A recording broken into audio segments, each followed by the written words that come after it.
ngizahle ngingene straight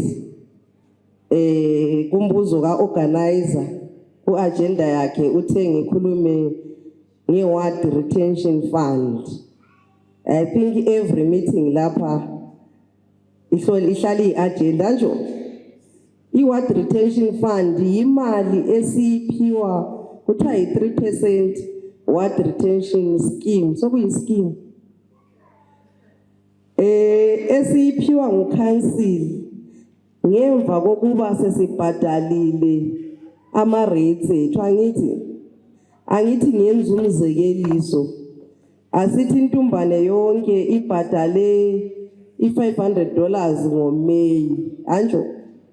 So ikhansili yabiza calculator i-3% ye-$500 isibisele back isiyintumbane ukuthi hayi nanso imali yokulibonga ukuthi sisebenzisana kahle, selingaqamba ama-projects eliwafunayo ukuwayenza phakathi komuzi.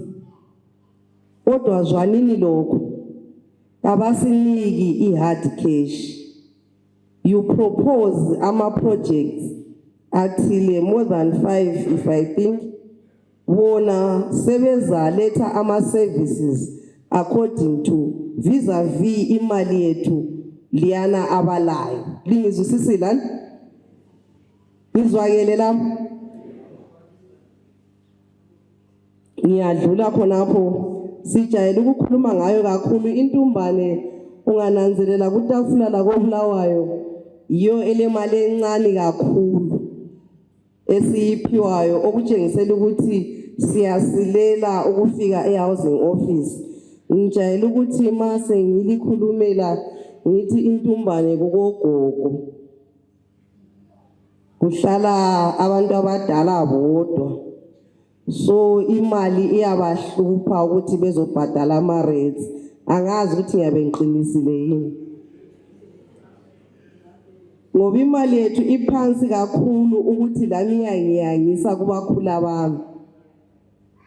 Esilayo currently ngoMeyi i-59,853.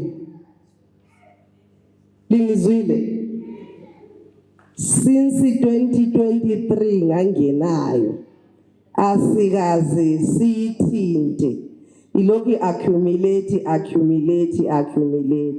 Liyazwisisa badala? 59,853 imali yethu ekukhansili for the past 3 years. Imali esizibhadalayo angazi ukuthi izindlu zingaki lapha entumbane. Yimali i-3% esiyibiselwe. Mina kimi ngiyabe ungihawulisa njani abanye belama 170,000, abanye belama 200,000, abanye amawadi. Ngihle ngithi hayi ngivela entumbane gogogo. Right, ngiyadlula khonapho. Ngaleyo mali sesabuya imhlangano mhlawumbe emibili kumbe emithathu khona lapha ehholu. Ibingakafiki lapha though, ifike lapha ngoMeyi ngileqiniso. Sabuya lapha ehholu sazokhulumisana labadala. I remember the first meeting ansakwazi date. Lapha sabuya khona sakhulumisana labadala ukuthi kumele sipropose ama-projects emali leyi esilayo ukwenzela ukuthi basinike imali ama-services ethu back. Kwavunyelwana ukuthi ozibutheni behlala phansi babhale ama-proposal. Bakwenza ozibutheni bawasubmita ku-committee i-ward development committee. Angikho sure ukuthi bakhona lapha namhlanje. Likhona kule one member engiyibona lapha, phakamisa isandla bakubona. Usecretary wabo ngubaba uZoreni ohlala eNjube, uchairperson ngungano ohlala uSi emahovethini. I think ambabona basubmita. So ngokusubmita kwama-projects asubmitwa ngozibutheni base bekhangela i-project eqanjwe kakhulu. Eyayiqanjwe kakhulu phezulu kwakuwukurenovate ihholu le yasentumbane. kakhulukazi ukulungisa amawindi andile yawananzela ukuthi afile bakhuluma lamabhentshi ukuthi amabhentshi ethu amaningi afile lingananzela ukuthi abanye bamile kodwa akhona ngale abekiwe kumele alungiswe bakhuluma la ngezivalo zakhona ukuthi kakulungiswe ngizabe ngikhuluma lokuthi project yakho leyo isingapi sakusubmita khonoko kunjalo ngemva kokuba sihlala umhlangano wokucina la wavunyelwana bangezelela amanye ama projects iproject nale ngikhuluma ngayo yokulungisa ihall yonke bayi evaluate ukuthi ifuna i$80,000 US angithi lizwisisa ukuthi lapha nasile 59,853 so khathesi bathi ngokweholu bamelele anyone ongathutsha efisa ukuzosidonethela anything yematerial ukuthi basisebenzele imali esilayo kayivumi ukurenovate intumbane holu ngiyadlula iproject yesibili babethe uku-install ama-solar lights bathi uku-install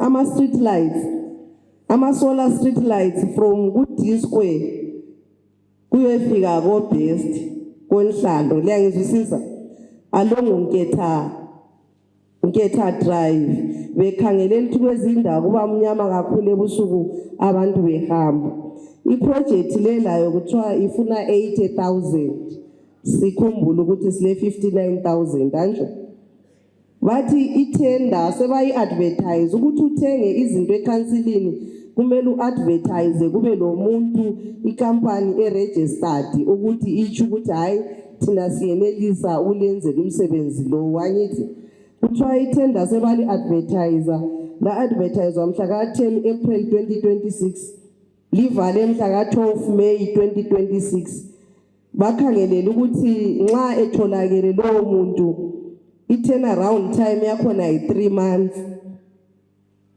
ukuthi adelive izinto athe uzenelisa ukusenzela zona between mhla ka-4 August 2026 and 4 August 2027 ngizama ukuthi ngiripote kunjengoba kunjalo basebesithi abadala bafuna kulungiswe repairing of Umuzomuhle Road Umuzomuhle Road khona emadibheni from koNhliziyo kusiya ko-Best angithi antsho siyawunanzelela ukuthi umgwaqo lwalo njani yahamba ke isikhalazo sakhona lapha kuthiwe assessment is still in progress basazama ukukhangela ukuthi umsebenzi lwana ungasikhostela malini leyi nxa imali yethu esilayo ivuma kutsho ukuthi izathinta kwamphana kodwa nxa ingavumi bazasiphendula sizayazisana ikhonapha emhlanganweni then basebesithi abadala solarization of tower lights ama-tower lights wonke asentumbane lingananzelela ukuthi alokutshontshwa kulokuswelakala kogetsi kulani abadala wathi bafisa ukuthi njengoba thina e-Africa silelanga lonke bafisa ukuthi kufakwe amasola phezulu kungabi le ndaba yokuthi kumbe baqamula intambo kagetsi kumbe amagetsi ahambile kuhlale kukhanya umsebenzi lo bathe khona kufunakala 200,000 anjo khumbulani sile 59,000 so yizinto leyi bathe khona basazama layo ukucela phandle abantu abangasisiza ukuthi sincediseke basebesithi abadala completion of i-football pitch mhlawumbe vele bengizayibika ngale kuma-projects ami there is a football pitch it's a ground actually not football only iwoyona wathi ukuthi iphele i-ground liyana ufunakala 75,000 antsho thina sile 59,000 bathi bazazama lakho futhi ukuthi baphumele phandle basincedise ngokungatholakala kodwa imali yethu incane. Basebesithi abadala bafuna i-youth center. I remember usisikhethiwe lapha waze wathi imali le i-59,000 iyavuma ukuthenga izindlu ezimbili eNtumbane sizibambanise sizitshintshe zibe i-youth center ngoba isigaba sethu sithwele nzima ngama-drugs ngabasakhulayo. Bathi bona abafundile abe-counseling, scope of work to be carried out in May. Kutsho ukuthi khona bezakwenza kumbe nxa sebekwenzile i-reporting yabe seyayithola ngoJune. Ama-reports kaMay abuya ngoJune bengingakayitholi. Yiyo i-3% retention engikhuluma ngayo eNtumbane lapho esimi khona. Ngidlula kuyo ngisithi ngiyalikhuthaza bakithi. Asibhadale nini phela ama-rates anjo. Ukwenza ukuthi lathi ezinye izinto sithi sikhuluma sibona imali yethu ikhona. Ngiyababona abafowethu besayithi lapha ngiyakhumbula ngomunye umnyaka yime ngachinga kakhulu ecounseling ngemali ye-3% ingakabi kwazi ukuthi mina ngilalutho. Ngiyakuzwisisa. Right, ngiyadlula khonapho ngigijima ngisenzela ukuthi lo MP anike kuhle feedback yakhe la ngithole isikhathi sokubuza. Phakathi komuzi silama projects ngathi silezinto esizenzileyo kumbe ezinye esizenzayo esikhuthaza ukuthi lapho esicelana khona bakithi ukuthi asibuyeni ndawonye sincedisane abantwana bemuli bancedisane ku ward 10 sondelanini iNtumbane kaSoyami ngedwa la ngithuma kuphela ukuthi ngibe li-bridge mina between lina lase-counseling. Kulama-projects anjenga uku-repair isuwa seya-repairwa eNtumbane kuma-ovets kwadingwa ucontractor isuwa ile minyaka ingalungi abahlala kuma-ovets bengafakaza. Kwaba lesuya repairwa entabeni esikolo yayisile minyaka layo I think ngangisasemncane lapho la msasihlala siyeqa but kube lo contractor odingiweyo wazoyi-elevator sokungcono. Siyananzelela ukuthi kulesuwa ehlupha kakhulu ekuma 32.8 or 32.9 kusiya emcimeni ngalezi ngadini esike sayistreama live silabe eziphephandaba. Umsebenzi usendleleni ngamasuwa wonke abhaliswayo lele phakathi lapha ku village 2 ngamasuwa abhaliswayo ukuthi contractor ma esesiba khona aku line up akula muntu kumele azizwe esele phandle. Amasuwa antahlukana kulalana okuthiwa ama hotspot okuhlala vele ngaze kulungiswe njani akulungi. So yikho lapho kudingwa khona ucontract ukuthi abuye ezobona ukuthi uhlupho vele yini engayithola iproblem yakhona ayilungise ukwenzela ukuthi abantu baphile kuhle. Siyaxolisa kulabo mhlawumbe siphuza kuzolungisa amasuwa sithi lisixolele kodwa sihlaleni sincedisana. Bese sithi kulama programs ama clean up campaign bengafuna ukukhuluma ngayo kodwa ngizakhuluma ngayo. Bantu bakithi uward 10 abantu they are selective ukuzoclean. Uward 10 yodwa iward engcolileyo koBulawayo compared to all 29 wards. Ama dam site alamaphampa abantwana bazalwa kakhulu ku ward 10 eNtumbane kogogo.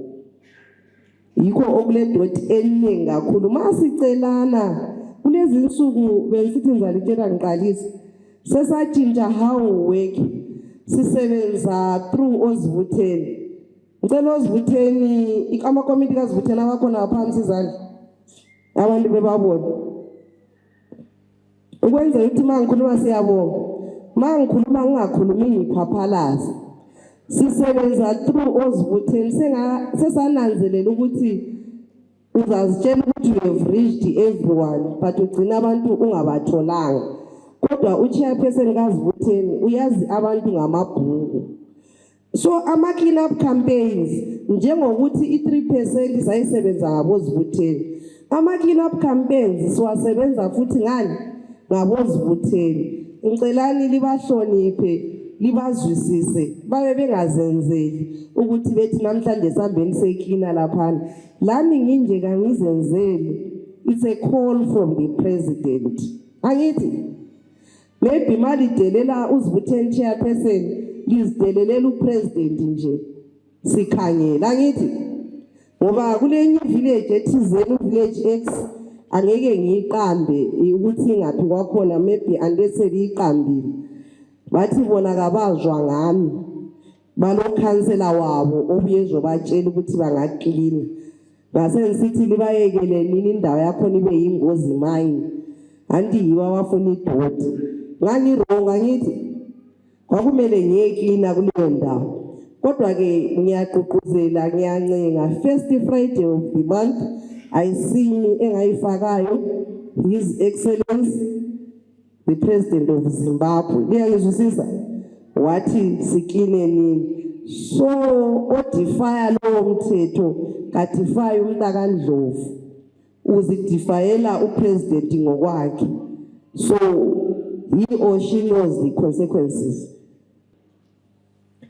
Ngidlule ngikhulume ngomgwaqo bakithi umgwaqo yethu ifila nje umgwaqo yentumbana ihambeke especially kulabo abadriver ngizwambazwela especially lo kuthiwa umuzi omuhle road udlula konhliziyo siyale lalapha duze lepolice station emahambini usiya ku-intersection kunzima bakithi le mgwaqo ephakathi la kwezindlu zethu kunzima. Work in progress yikho engalitshela khona sesibhalisile counseling sesicelile sesikhulume lawo okwakathi esibathi basaqedelela phakathi kwedolobho imtshina isasebenza khona ngale. Angithi sake siyibone lenhlabathi yawuzwe bethi hayi sizabe sithi mbijana one load silethe elokitshini amanye silungise ngale.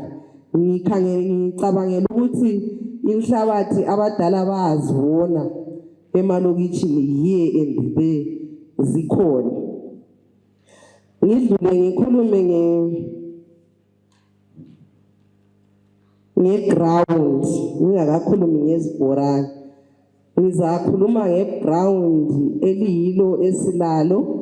Intumbane lizanenizelela ukuthi since 1980 ayizange ibe lenkundla yokudlalela imidlalo.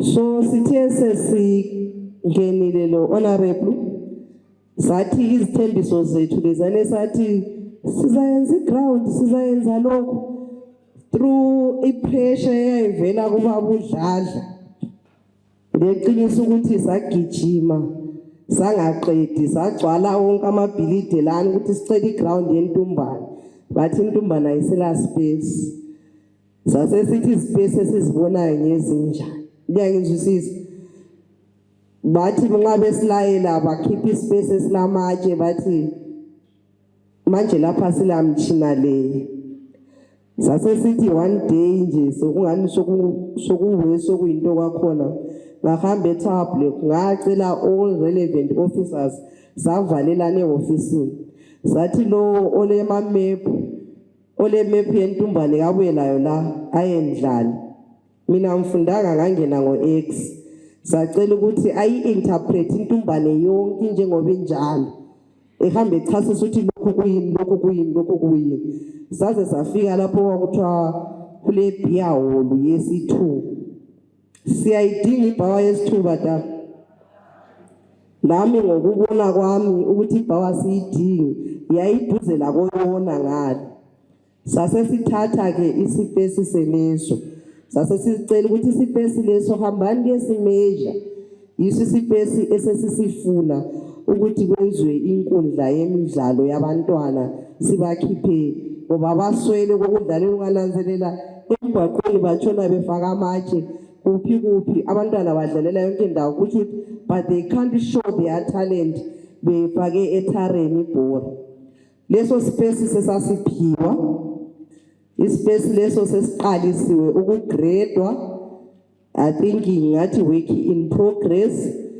yikho phela kade sibona begrade ngani bagrade ngephesi yabo ngoba besitshela ukuthi imoto ziyabe zibhizi yikho lapho bese sithe khona ku 3% yethu lena sesiliqhatsha yenzani masinyane liqede iground yethu kodwa yikho abasitshele khona ukuthi kufunakala 75,000 kuleyo ground using sahamba ku honorable sayacela ukuthi asifensele yona asigombolozela abake bedlule lapha duze lentatshana intatshana lena iground yethu kusiyafika buhola abantu amapostoli abasontayo lapha ekhoneni likasi kusehla kusiyafika kuma government houses igedi lethu lingali honorable MP using ama funds eCDF wasesifensela leyo ground we expect ukuthi izandla ngento zeground badala sure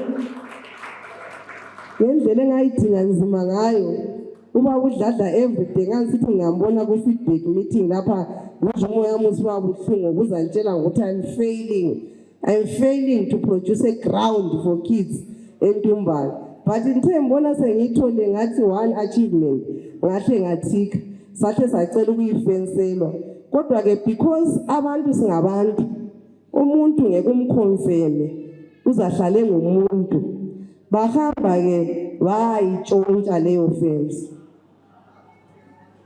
liyangizwisisa iground ayikapheli isikhangelela ukuthi ingavulwa masinyane lisale lizitshontshe lisiphumile ezandleni zethu kodwa sebehle batshontsha isasezandleni zethu kodwa sithandaza uNkulunkulu ophilayo uzadila labo leyo fence mhlawumbe imchise liyangizwisisa because ifence yabantwana ubulala ulutsha lwakusasa you wanted to do into enhle for intumbane kugrade sonke ispace lesa kufake football pitch kufake netball pitch kufake volleyball pitch kufake rugby kufake yonke into tennis all the sports umntwana azidiscoverele italent phakathi lapha yikho esebesithi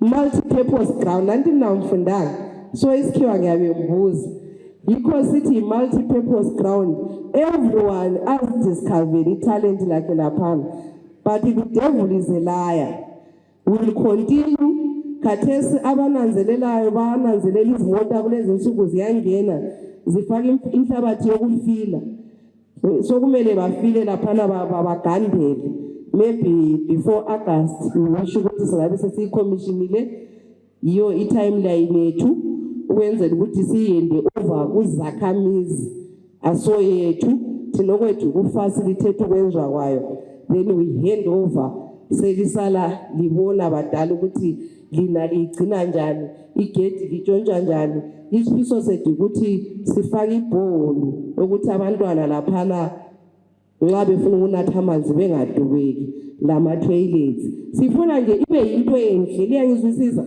yiso isifiso lapho ngendaba yama balls we've got another ball esesiyidrillile ngemva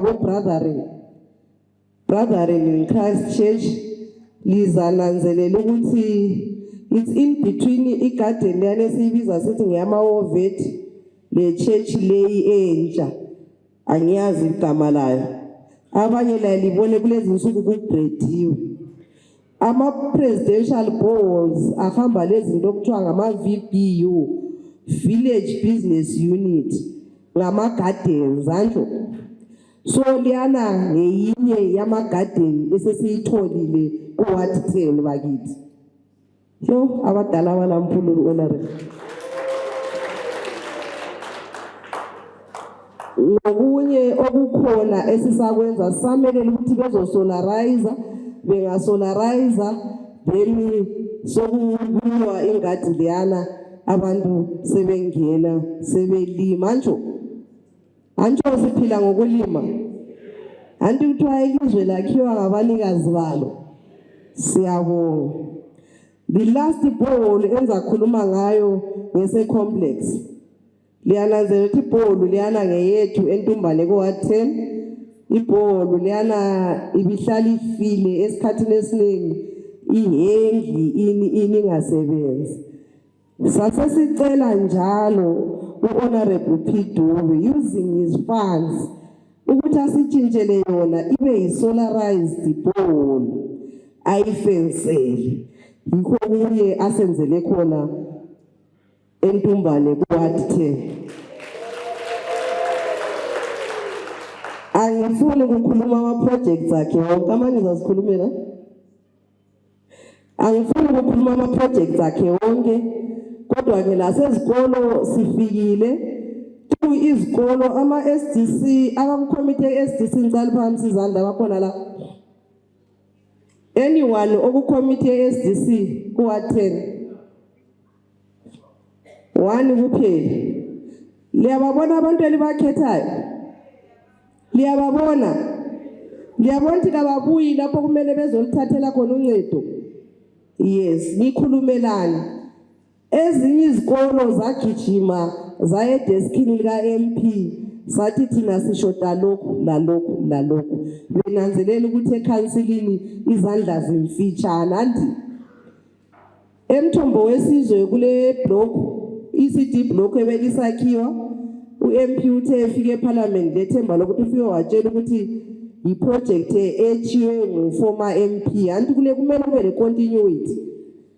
Yes, wasehamba wakhulumisana labo base besithi bona bafisa ukuthengela izitulo, uzalitshela ukuthi abathengela izitulo ezingaki namadeski amangaki emthombo wesizwe. Yikho esakutholayo again siyintumbane wathi 10. Then ezinye izikolo I think ngazibhodela ezilenhlanhla ngabaqoqodela ngabakhumbuza ukuthi how kanti sure la yekela imali ye-CDF ihawula.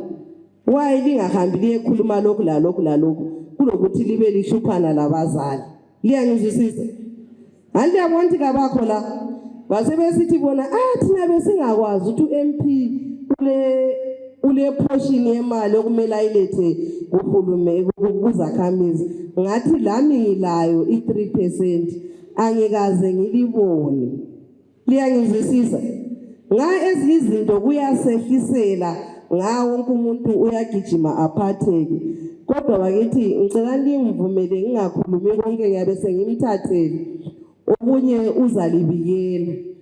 Mina ngalawa amazwi ngicela ukuthi ngibonge ngingabi imbambe aphakathi kwenu lesikhathi ukwenza ukuthi libuze imibuzo yenu. Ngiyabonga mphathi ohlelo. Now chairman nani lonke organizer uqala ngithanda ukulibonga kakhulu for this very good meeting. Ilifa lezithutha lidliwa ngabahlakaniphileyo. Liyakwazi khonokho? Ilifa lezithutha lidliwa ngabanjani? Owami umsebenzi ngokukhanda umthetho eParliament ngale umthetho ovikela wonke umuntu abampofu badlelwa ilifa lawo ngabahlakaniphileyo. Izalukazi lamaxhegu zemukwa inotho yabo ngabahlakaniphileyo. Thank you very much for that presentation, Mama Kunda. We really appreciate siyabonga kakhulu. Now kuqhakathekile lokho ngoba sihlangana nakho kakhulu lo councilor likubambe kunjalo ukwenzela ukuthi siphile ndawonye, siphile ngokuzwanana, siphile ngokuncedisana. Utshintsho lomuntu well done. The issue of projects bafana emuva ngalo udaba lwama projects kathi MP njengoba usungenile, councilor njengoba usungenile, thina sizuzani ama projects ola usuwenzile iwaphi? Lizwile. Yes, we are working with these organizations njengabaphathi ukuthi kathi lina likhona as NGOs singenza njani ukwenzela ukuthi izabelo zethu zithuthuke. Buyanini nathi sindawonye sizokwenza umhlangano sikhulumisane, lincedise abantu bethu, lincedise izalukazi, lincedise omama, lincedise abafuna ukuzenzela utshintsho loluntu impilo engcono ukuze sibe lama projects okufiza inkukhu, sithola amaloni ukuthi sibhadalele abantwana ezikolo. Konke okuqhakathekileyo ukuqambile lapha likubambe kuqhakathekile yiwo ama projects okufanele sihambe lapha. Kanti nxa sokuthi wabuzoboleka imali nawe sikunika 750 uyeqalisa iproject yakho 85% kunzima khonoko.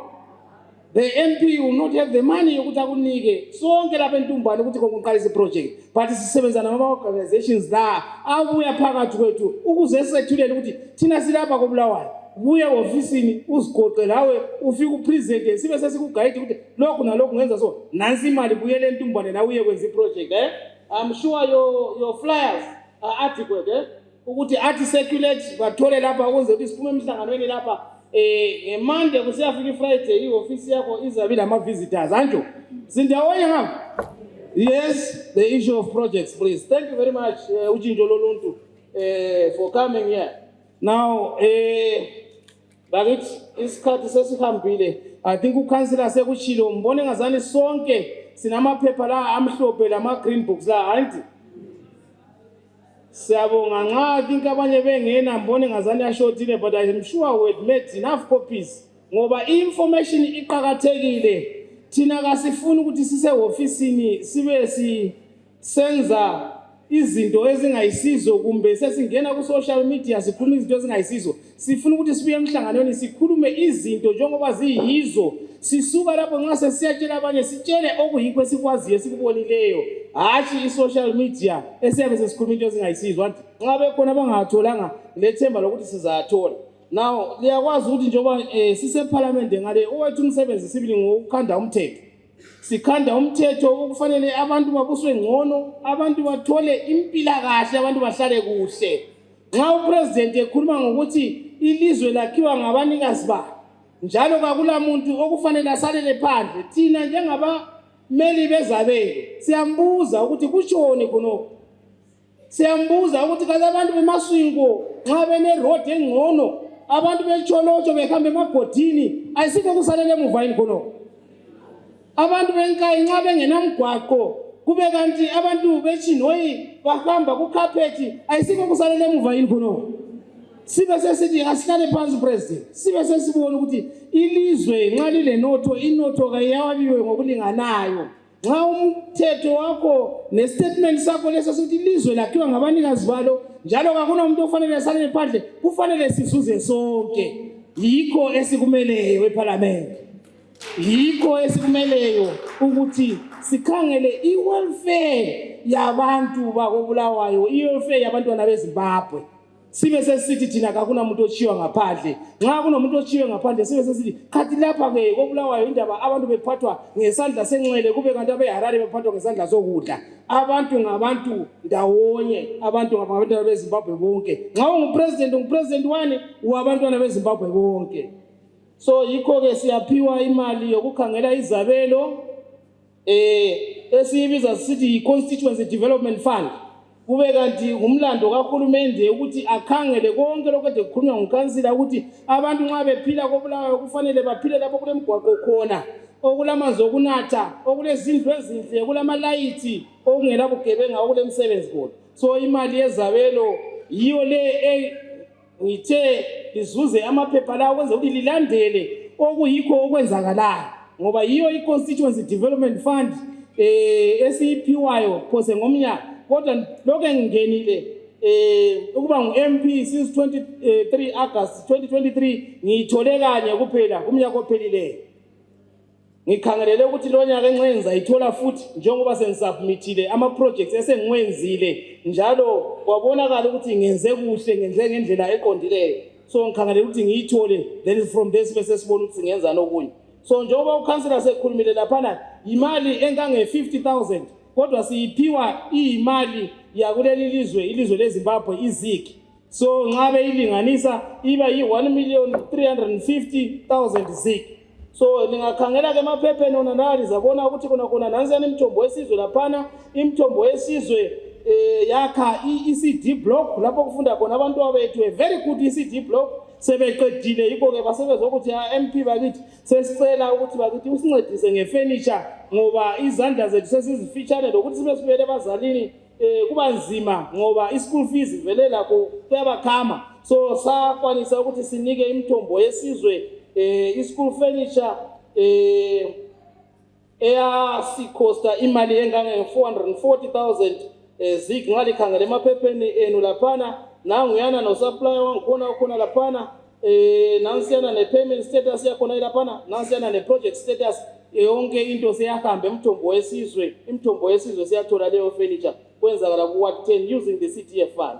Then Black Mfolozi Hall, I think Janet ekhuluma ngayo solarization isiyenziwe sikhangele udaba lwamanzi. I-project cost just costa imali enga-166,762. I-project siyacompletwa, isibhorane lesiyana siyasebenza, sonke sithola amanzi laphana nxa ukuthi amanzi kaakho ezimpompini zethu. And then again, the other project that was done, I think everyone ngukhansila ground yethu le ayimelayo yena sikhangelela ukuthi abantu bethu bathole indawo zokudlalela. So i-ground sisayisebenza kade sibili sincedisana le-council, lami ngiphakathi. So siyifensele sibili kade si-council ibhizi iyadampa khonaphana izama ukugandelela ukuthi i-ground ikwanise ukusebenziseka. But unfortunately njengoba echilo kwaba le intersection sibili ngapha nxa uhamba emgwaqweni kuma-main road duze kwe-police stand. I think abanomona thina sisaka abanomona babuye busuku bafike bakhiphe ifensi yona leyana. So that is a very bad behavior. It's a very bad culture. Asibeni ngabantu samukele inguquko sibe ngcono. Singathi abanye besakha abanye siyadiliza. But ngiyazi ukuthi kayisini. Thina libuyile lapha ngoba lengabantu abangabuyanga lapha bazathi suka lapha sebeqalisa ukuvuka ebusuku yibo abenza lokho. Kodwa abanye bakhona siyabezwa sihlala labo. Sibakhangele sibananzelele sibabise emthethweni.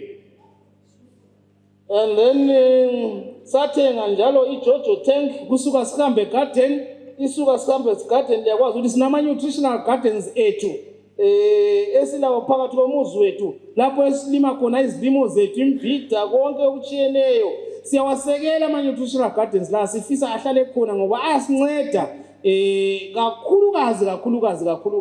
So yikho ke bacela ke labo ukuthi hayi sicela iJojo tank. So yikho ke sabathengela iJojo tank 5,000 liters. Ngilethemba lokuthi bashaya izandla sebayizuza ngale hanti suka sami. Well done. Siyabonga. And then for solarization okunye kusenjube lizabona lapha ngisekuqamba ngenxa yokuthi i-constituency yami is divided into 2 wards. Ward 12 injube and then Ward 10 in Tumbane and then part of Lobhengula. But the other projects I think were done because now ngubaba wemizi emibili. So ngikhangela ukuthi i-CDF yami ngithi half ngapha eNtumbane half ngale eNjube. So amanye ama projects it was also solarization ye-borehole eNjube police laphana salabo sebechaya ngesola amanzi kunama taps and everything. I'm sure izakhamizi ziyakolisa.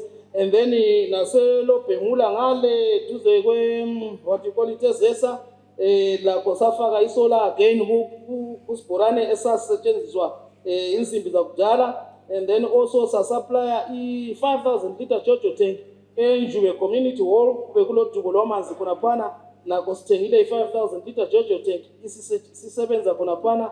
And then sasesidila ama-library zethu savakashela sibili sabona ukuthi ayasisebenzela abantu bethu bayabala khonaphana labantu abadala.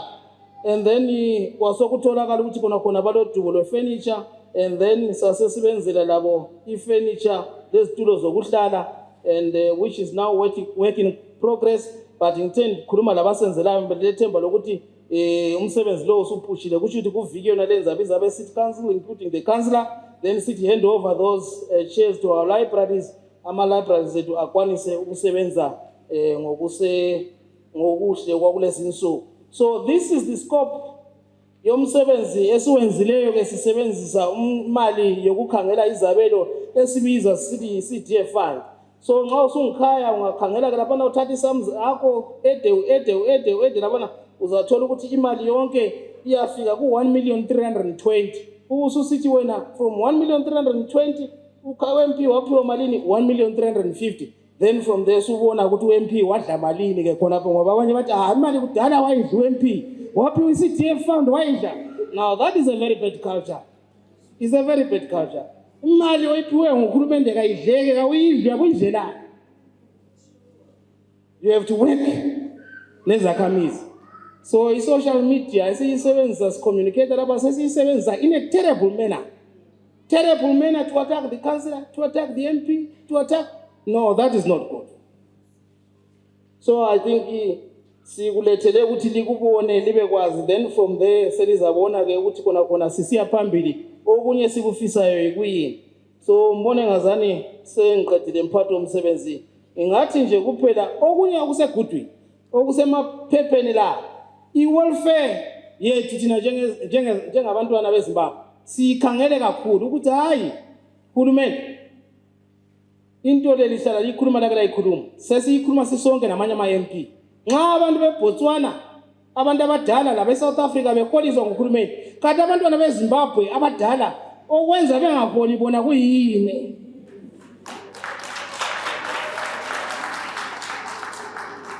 Ndingakhangela emabhukwini khonapho ndizathola ukuthi yindaba esikhuluma ngayo esegudwini. Sithi thina nxa sililizwe elithi thina sinama-minerals ethu over 50, 60 nxa sikhuluma sigayazela amanye amazwe kube kanti iBotswana ile diamond kuphela kodwa iBotswana iyakwanisa ukuthi igcine abantu abadala khathi thina kusehlulana. So sikhuluma ngokuthi khona no, let's take care of our elders. Abantu abadala nxa sebekhulile bafuna ukugcinwa, zinengi indingeko, amandla asephelile, kugcine kuze kukugcine kusasa. Amaphilizi eBP i$5 iyaswelakala to an extent yokuthi umuntu omdala a-stroke eswele kodwa nxa uhulumende esenelisa ukuthi angemva kwenyanga hamba la uyebhanga laphana uyethola okungaka, I'm sure kuyancedisa. Senze lokhu okwenziwa iBotswana okwenziwa iSouth Africa. Silethemba lokuthi uhulumende usekukhangelisisa kabanzi ngoba sesikhuluma ngakho ukuthi no, asikukhangeleni nathi sikhangele abantwana bethu, sikhangele abadala bethu asebekhulile ukwenza ukuthi bagcinwe nguhulumende. The other issue is the issue ye-veterans of the liberation struggle. Kwavela kakhulu ngisenjube ngale lapha eNtumbane kankwazi bakhona yini abavethwayo lapha ngo-2022 kusiya ku-2024 bavuliswa amabhuku kwathiwa kuzangena imali particularly ababizwa kuthiwa ngomjibha labo Chimbwethu bakhona. Oh yes, right. It's another issue esegudwini engilethemba lokuthi leyo mali kalikayiboni selavula amabhuku lalinda sithi thina njani kanti uhulumende nxa uthembise abantu wathatha imali yakho wavula i-account wathi khona hayi nami sengizazuza ngoba ngancedisa the veterans, the welfare of the liberation struggle, that has to be honored. So silethemba lokuthi lingakhangela futhi emabhukwini khonapho lizakhangela ukuthi minister of the omele welfare yama veterans wayesithini esilethemba lokuthi siza kuphusha kuze kufike ukuthi umphathintambo wezemali akufake kubudget lihole imali elayithenjiswa nguhulumende okumele liyithole kusiba isibongo sokuthi sancedisa. Then siyabonga kakhulu. Then the issue ye-net one, yeah, I think nguzole kakhulu futhi enjube engilethemba lokuthi sikhuluma nge-welfare yabazali ukugcinwa kwabantu abadala. But ngizwile ukuthi abanye sebeyitholile ngingazi ukuthi uhulumende yindlela aphendule ngayo but angila sure khona sizathi sesibuyele eParliament ngale sizwe. But bakhona yini lapha abathola imali through the net one lines ama 300 400 somewhere there. But bakhona aba ku net one scheme manje imali yankoni yabo ya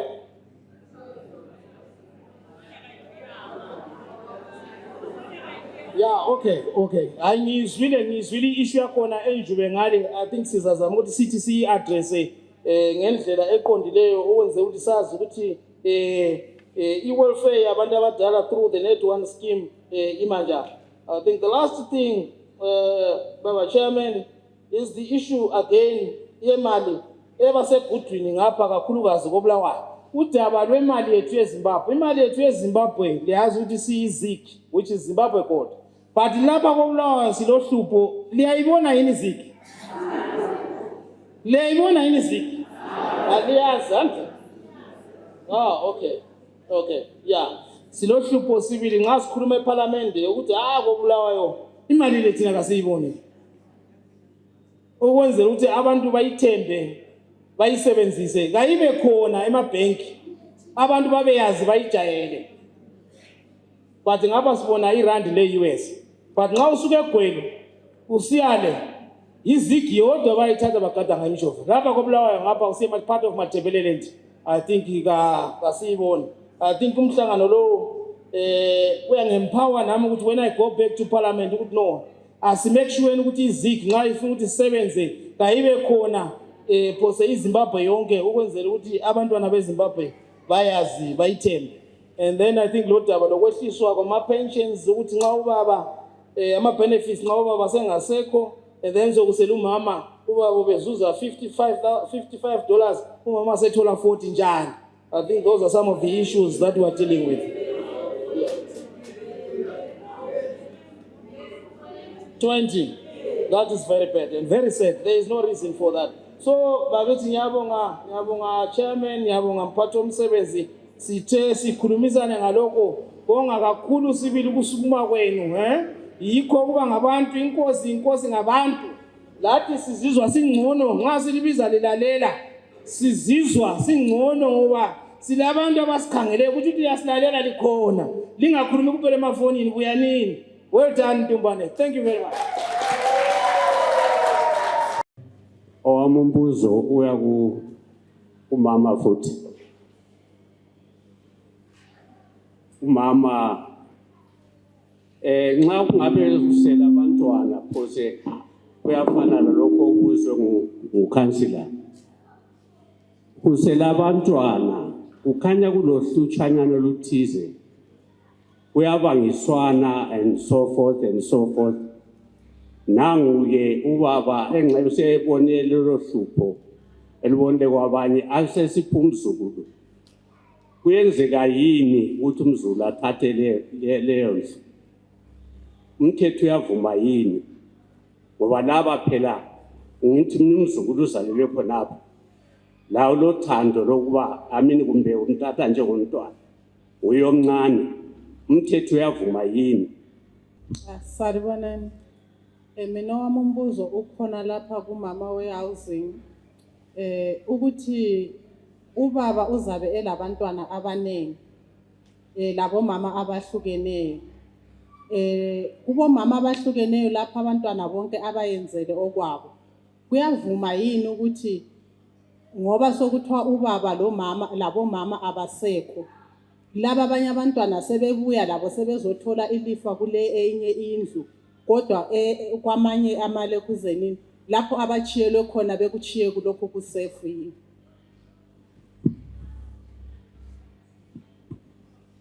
Ngiyabonga ithuba engiphiweyo ngithanda ukuzehlisa inkokheli zonke ezikhona phakathi kwethu. Mina angilambuzo as such but ngizama ukuthi ngigqugquzele umama ukhansila ukuthi mama khansila ngikuzwe ukhuluma ngemigero. Kule migero elahlelwa izibi amaphampa imbheda lani bengicabanga ukuthi mhlawumbe njengoba umphakathi ungani umnenganyana lapha ehholo uzakufaka khona lokhu ukuthi bantu ake liyekele ukufaka izibi emgerweni ngoba imgero yayenzelwa amanzi. Nxa izulu lingana sokublockile laphana amanzi abuya kusurface aseqalisa ukuthi angene ezindlini sebeqala ukuhlaba umkhosi bekhomba ngakuwe kathi bona bazenzele. So bengisithi mama gcwalisa ukuthi abantu imgero ayilahlelwa zibi. Siyabonga. Njani? Omna bengicela ukubuza ngendaba yama estate change. Ukuthi mawukuthi umnikazi wendlu akasekho uhambiswa kanjani indlu isala kubani and again uhamba kanjani ama procedure zokuthiwa kune fee, how much is the fee? Antsho ngikhuluma iqiniso. Imgero nalena yonke kumele ithuthe amanzi angayi kusurface yayigcwele amathaya imbhede emdala amaphampa zonke izibi ezilahlwa ngabantu abavele khezi kumbe eflabhusa antsho liqiniso. Thina entombana silahleli vele emgerweni benguthiye deliberate ukuthi libezazi ukuthi entombane silabantu abavele khezi le filabhusi bezolahlela izibi emgerweni yethu. Ngakho asingeke saklina. Kodwa kuzalithola selindenda phakathi kwamanzi. Ngoba imigero yenzela ukuhamba amanzi. Lina seliyifaka izibi. Imota yamabhini every Monday iyabuya. Ngihlala ngisithi imota ingayala ukuthwala isaka lakho. Ngithinta masinyane bengakayikhatshana sihle sililungisise udaba. Antsho badala. Manje ukuthi liyefaka emgerweni likwenzelani. Kodwa ke omunye nomunye savumelana ukuthi selipholisa lomunye. Ungamncengi la nguthatha kuyithukela. Ungambone kwenza khonokho uzayenza abantu abakho bendende emanzini. Engakubona ku display this other day saze sasuke ebusuku. Abazali babemelela abantwana ngale komgwaqo bebapike amanzi echaya phezulu kwamadolo ukuthi bebafake ezindlini. Asithi kawukho lelo langa la ubambekile usemfene emakhaya. Umntana wakho abuye ezithele uzokuthiwa usendenda emanzini. Antsho ukhansila nguye abengagebhanga imigero. Izakhamizi zifaka amathaya.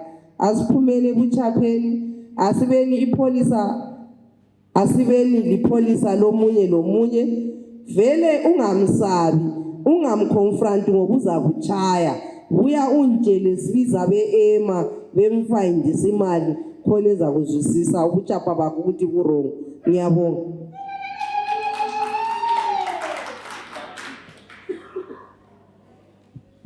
Amachon namhlanje ngami futhi ngihamba sesela amabhonzo kuphela. Oqala ngicela ukuzwisisa umbuzo oqina obuzwe ngumama bengisiso sekucineni ngale ku exit point.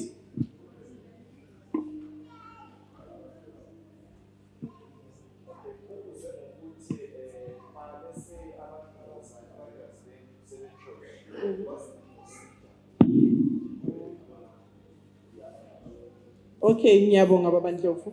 Ngizakhe ngiqale ngawe ngingakakhohlwa ngoba lami senduphele. Besike sakutsho nje ukuthi iprocedure yokutshintshwa kwamabizo nxa kuyikuthi abazali kabasekho. Sizatsho njalo sithi kumbe kuqale ngwabhubhu baba nxa kade ibhaliswe ngobaba. Kube sokusiya register inotho yakhe yonke abelayo ku Master of the High Court. Satsho ukuthi ukhathesi use compensation house eNASA house ku 50th floor. Kufuneka ubufakazi kwenotho yonke alayo, ngaba imoto, ngaba umdududu, ngaba yikuyini, ungaba liplaza, ngaba yindlu. Khathesi nxa sikhuluma ngendlu kuyabe kufuneka isithupha sendlu, i-agreement of sale yakhe between yena lo council kumbe ama-title deeds nxa kuthi ilama-title deeds.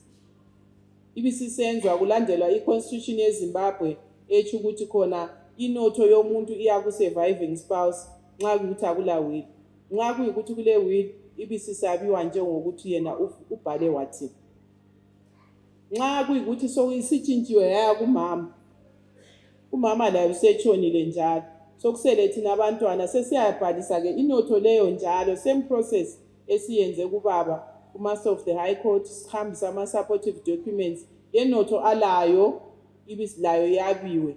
I-constitution yeZimbabwe ngicela siyibale ngoba yiyo esibusayo. Vela soze sibuswe ngendlela yakoDlamini lakoDlovu, sibuswa yi-constitution yelizwe eliyilo elisibusayo. Nxa abazali umama engasekho, i-generation esikhona ngeyabantwana. Umthetho okhona khathesi unika abantwana bonke, kungakhethelekile ukuthi yintombazana kumbe ngumfana.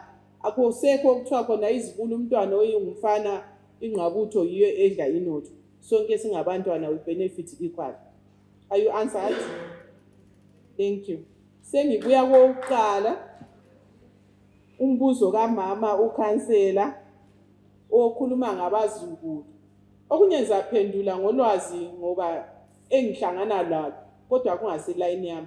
Because okunye kuvele kube kufuna bona be-Master of the High Court baziphendulele. Kodwa ngenxa yokuhlala sihlangana labo sesize sibe kwazi lo mixing and mingling labo sisiye ema-ofisini abo sidinga ukuncedisa ukuthi siphathe njani umsebenzi wekhansili. Ulwazi lukhonanyana. Right. Ngizafisa ukunika example maybe ukuthi kuzwakala. Ngizasebenzisa yona le line endilayo ngapha. Nxa kuthe lami sengilethuba lokubana ngizala le honorable kumuli wami sinje siyimuli inye sesithe laba bobabili ngabazali bethu laba basemuva kwabhubha uNdlovu nguyumzali wethu angithi sidale liyayibona example enginika ngizama ukuthi maybe kungazwakala ngcono all right thank you kwasukuma abazali bethu laba bazala thina sobathathu kubhubhe all right asithi kubhubhe umama ubaba esaphila nxa kusenzwa ubaba besebhubha nxa sokusiyayenzwa i-estate kababa wethu ubaba uNdlovu umama vele uyabenefita ethule enjalo eselele ngoba nguye obevele kumele abenefit so uzafica ukuthi ubaba sebhubhile indlu kuyathiwa ingena ku-estate leti zibani bani ngoba nguye obevele kumele abenefit ibisisiyangena ku-estate leti mama sesihamba thina singabantwana sesiyalungisa inotho kabani kamama ngoba isithupha sendlu sesiphume sibize uzibani bani umama wethu ongasekhoyo thina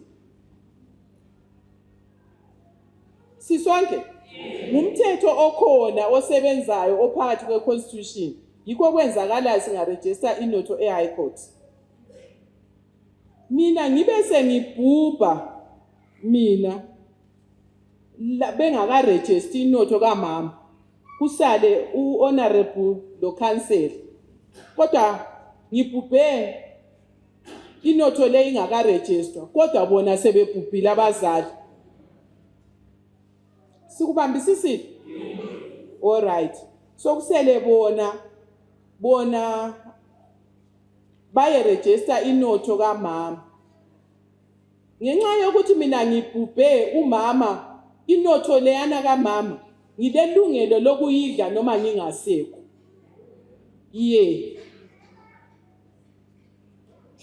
ngoba i-estate lana ngabe siphakamisa inyawo sayiregister masinya I would have benefited kodwa ngife i-estate kamama ingakaregisterwa ngase ngitshona kodwa ngibhubhi nginjalo nxa bengihamba benza i-estate kamama iyafika iphume ibhaliwe ukuthi honorable P Dube councilor bani lami ngingasekho indlu izotshintshela ingene kithi sonke lami ngingasekhoyo ngoba i-estate lana iwayindwe mina sengibhubhile kodwa abazali babhubhe ukuqala kulami ukuthi ngasasichithile ngalami ngiyazuza so ngiyithola nginjalo kube sokusithi-ke angithi angisekho isithupha sendlu sesithintshiwe ikhothi sithe nikani laba bobathathu so kumele futhi kuchishwe futhi ekhothi kuyedinga ukuthi odla ilifa lami ngubani ngoba isithupha sendlu lesana silabantu ababili abaphilayo lami mina Gunda esengibhaliwe le death entry number laphana okubhalwa khona inamba zesithupha so kubhale deceased le number ze-death certificate not as a ID so kumele khathesi kubuyelwe ekhothi kuyenzwa eyami inotho ehlanganiseni konke kwami nje lendlu yami lani lokwami bese ngihlanganiswa le 1/3 anti sibathathu i-1/3 yami lapha iphiwa bani yikho sokungena khona ukuthi indlalifa lami mina ngubani umntanami abazukulu bami yikuyini yikho kungena ke abazukulu ke ngoba sebesidla eyami inotho bangena ngokuthi they are benefiting eyami i-1/3 kulapha ngoba abazali babhubhe kuqala mina ngangasathole eyami ipiece yekheki leli ngaze ngafa singakahambeli inotho yabazali so eyami inotho yami eyademela ukuthi ngangiyayidla sidliwa ngabantu abami kodwa kunzima ukuthi sikuzwisise kodwa yikho okukhona yikho sithi constitution kasibaleni sizwe itsho njalo ngoba kufica ukuthi abazukulu anti sithi bakhona bayakuzwa khonokho kodwa kumele bakubambisise ukuthi lwana umuntu abazali labana babhubhe bona uqala umzali wabo engekabhubhi not ukuthi owabhubha kuqala. Nxa mina ngabe ngangibhubhe kuqala angilanotho ngoba kunjani abazali babe engakabhubhi. It only comes in ukuthi abazali babhubhile lami ngazobhubha bona beqalile ukuthi ngalami ngiyabenefit ngangasa benefit ngase ngibhubha. Kodwa ngangibhubhe kuqala le hayi akula kubenefita kuyedlulile phela. Sikhuluma ngababe bekhona abazali bephila. Kuzwakele kumbe kuchile silohlupho kakhulu ngabazukulu abalwa labo malume bebanga inotho yabokhulu labogogo ukuthi abazukulu mina ngumntwana oyinkazana ngibuye ngazala abantu abami ngikhona abantu abami omalume bathi ngamabhola batsho njalo bathi abantu abethu ngamabhola ngoba ngabantwana babakhwenyana. Kodwa abantwana labani abakwazi khona umama wabo abatshengisa khona ukhona pha. Kodwa sicela ukuthi thina esibuye lamabhola abahlanganisa lami abantwana labana kasibatsheleni iqiniso ukuthi lapha kukokhulu ubaba bazi ngestatus sabo lapha ekhaya bazi ukuthi bagciniwe sikongakiwa ngithi yiliqiniso libuhlungu kodwa yini bangaze babangisana inotho lo malume. Anti thina sichilo lapha siyazalwa lo malume nawo ukuthi abantu abami mina they shouldn't fight honorable ngendlu yangekhaya bona bengasibo bakhona. Basola bemliso esibila abazukulu bathi yikho esikwazi khona ukuthi ufuna siye ngaphi. Bathi iqiniso ayisikho ngekhaya.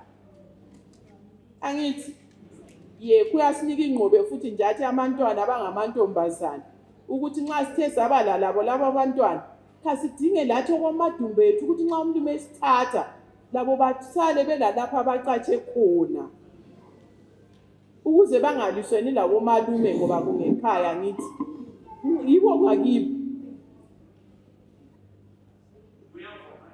Khathesi discrimination ayisivumeli siyabotshwa.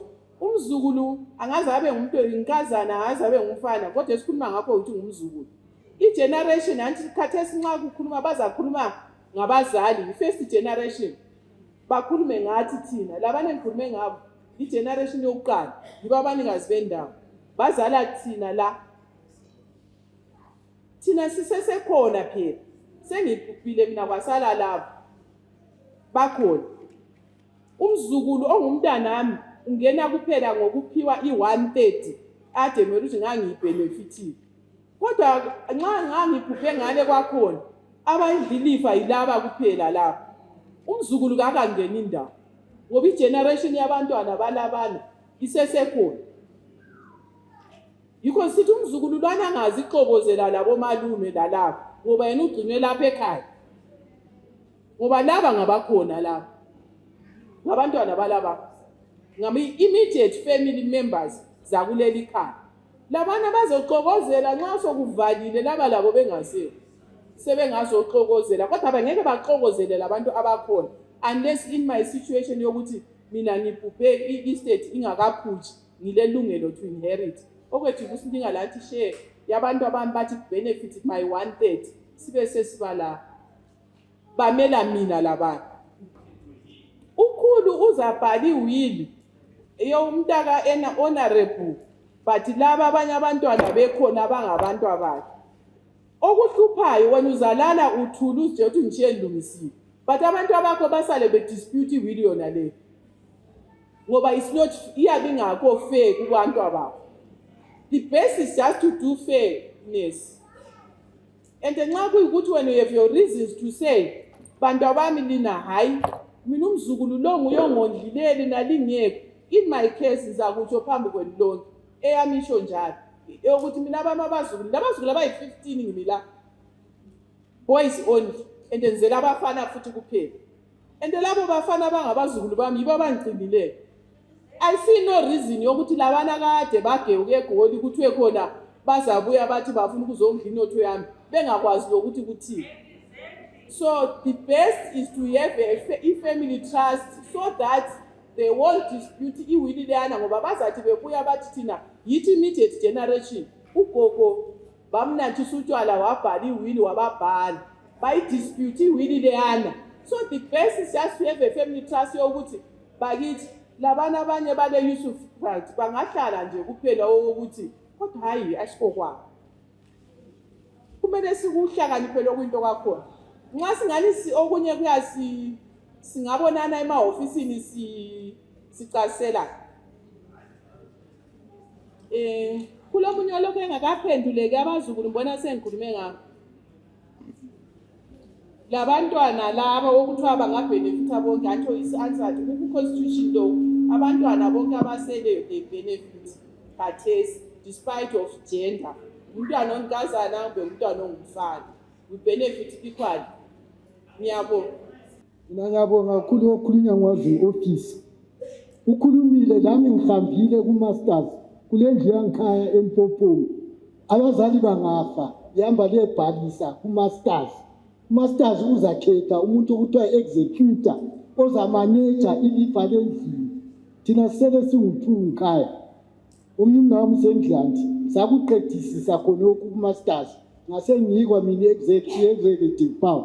But into eyangimangalisayo eMpophoma ngangisiyathi ngicela ukuthi ngibone ifayili ekamama Ndlovu bangalela abadala labantu angikwazi khonapho wazi ngofisa kodwa wangisebenzela ukuthi umsebenzi wami waba right kuyabhalisa ku-masters. Into eluhlupho bekhuluma ngabantwana labana bezintombi umntana entombi ungamthathisi i-birth certificate ngesithupha sikayisemkhulu ngoba kuyadala ukukhuluma okubuhlungu kana lifa phela ekhaya ulelifa kibo lapha kasikhulumeni iqiniso lokuthi uhambe emthathisa isithupha lapho wazalelwa khona ngakibo kuyise beyisemkhulu ezaluyise. Siyabonga izentumbana izozehlisa kini lonke liphambili izisebenzi zethu kumbe ukuthi abantu sibathumayo. Okokuqala siyawazi ku-1980 izibhulezi zayizi-30 ezokungena kuphela zayizi-$32 something as a rent to buy zayizi-$49.60. So umbuzo wami sabhadara kuyikuthi sizabhadara ku-25 years sibhadara rent to buy kodwa khathesi sokuyi-46 years lokho sibhadara kucina nini kucina ngaphi yiko engifuna ukwazi ukucina nini. Siyabonga ukuthola ithuba leli lokuthi siphose nje amazwi elilodwa kumbe amathathu. Mina okwami kwakuqala benzama ukuthi ngibone ukuthi imihlangano yethu le ingahamba kuhle. Ezinye izinto buzanini phakathi komphakathi la. There are people who know some of the procedures that we are talking about there, but you were missing them ngokungama-inches okuncane for perfection. Engizama ukukutsho lapha ukuthi, for example, there is a difference between i-constitution and i-act. Lokho besikhuluma ngakho lapha ku-Under Marriages Act emitshato. Right. Okunye futhi ku-masters lapha. Khathesi it is an offense legally by an instrument of parliament. Ukuhlala 14 days umuntu ebhubhile ungayanga ku-master of the high court. It's an offense, but it's a criminal offense, chargeable. Asithi ubaba ubehole uloku shathatha imali.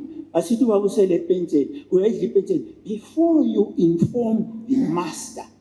Ngizaba nje ukuhambisa i-sequence yezinto ukuthi sinanzelele. Hayi umphathi lapha honorable. I think I appreciate into ayikhulumayo.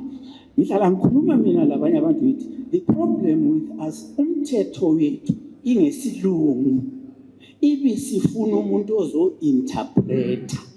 Many people misinterpret, misinform abantu. Ngiyabonga njalo. Ubaba ukhulume ngokuthi eMpopo mabayali ukuthi abone ifile. Ifile leyana ngeye-council. It's not a personal file umuntu ayabe ebuye layo endlini yakhe. And ngicela sike sikubambe njalo ukuthi u-honorable angabuya e-ofisini athi ufisa ukubona ifile kamama uCouncil. Thina vele asivunyelwa ukunika information to a third party. Uyabe sesebenzisa amandla awe e-ofisi yakhe. So akula muntu ozathi ubaba abuye athi ufuna ukuzwa information esefayilini yomunye kumbe kamakhelwane kumbe kamalume kumbe kakhulu. Information esefayilini uyitshelwa ngu-office bearer upon payment ye-search fees ye$24.50 njalo. If only lawe ukhona ku-record ye-file. Ngoba sibalekela ukuthi omunye ngofuna ukuthi khathesi sonke i-technology, omunye abefuna ukuthi athi impikitsha, omunye afuna ukwenzani, kube sokugcina kungaseyikho. Okukhulu ukuthi nxa uthe wabuya usenzelwe i-transfer iyenzwe iphutshe.